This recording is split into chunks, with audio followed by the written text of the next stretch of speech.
When he started Project Veritas, he's always stayed true to his mission.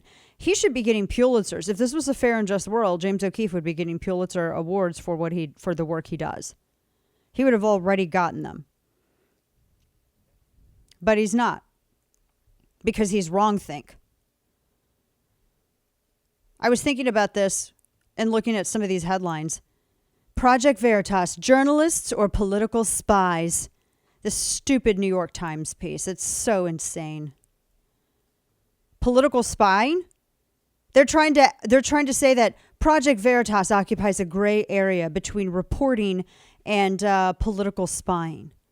This is from the same newspaper that celebrated the Russian collusion story.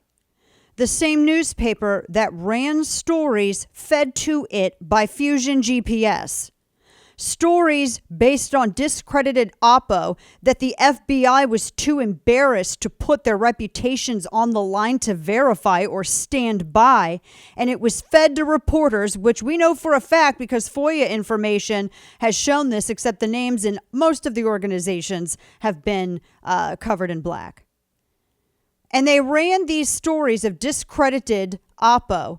And then the stories that were run were then taken back by Fusion GPS and through Nellie Ohr and her husband Bruce Ohr over at the DOJ. They were able to get in front of a FISA judge and say, look at all of these media stories where there's smoke, there's fire. You should get a surveillance warrant on these people helping with the Trump campaign. And that's how that happened. So if you want to have a discussion about political spying, we should perhaps talk about the New York Times participation in one of the greatest political spy efforts in the 21st century. So I take that with a grain, not even a grain of salt. That has more value. Project Veritas is actually, do you realize that they actually busted a Republican for voter fraud? You know this, right? See, unlike the New York Times and some of these other entities out there, Project Veritas has been pretty even-handed and how it deals with stuff. Yeah, they busted a Republican in Texas. They deserved it. They deserved to get busted, and they did it.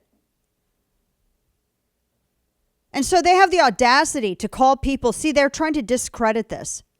When I got online, I've been online. I was like one of the first people, I think, to actually turn a blog into like an actual website. And this was even before 2000. And then I ran basically it was like the equivalent of a zine online. Did all kinds of political stuff, all kinds of commentary, et cetera, et cetera. I've been online since I was, I don't know, like 20. I mean, in this regard, since I was like 20. 1920. And so this new media, it's not even new media anymore, digital conservative media. When conservative media got very successful and then started overtaking, especially on social media, progressive action, they had to change their algorithms even. They even had to change their algorithms to try to curtail the success of conservatives and Republicans and libertarians and independents on social media. And they challenged them. This is one of the reasons why they wanted to have a journalist register to practice journalism. They wanted it to be a government license. This is one of the they wanted the fairness doctrine.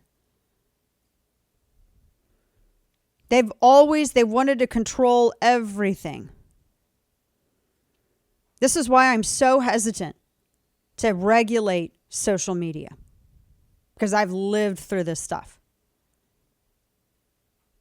And so this whole situation that I'm seeing now with Project Veritas, it gets worse. Because all the people who are sitting here saying that, oh, it's political spying, all these media entities, well, guess what? The new Stasi. So I told you yesterday, we discussed how the FBI raided James O'Keefe's house. Well, and Project Veritas. They did it on a pretext. And now they are leaking privileged communications to the New York Times. These are privileged communications between clients and attorneys. And Project Veritas is currently embroiled in litigation with the New York Times. And so the New York Times gets leaked information from the FBI and publishes it. The FBI is working in chorus, in concert with the New York Times, apparently. The New York Times was able to use the FBI to carry out a political vendetta against an entity that sued it for libel and defamation. This is not journalism.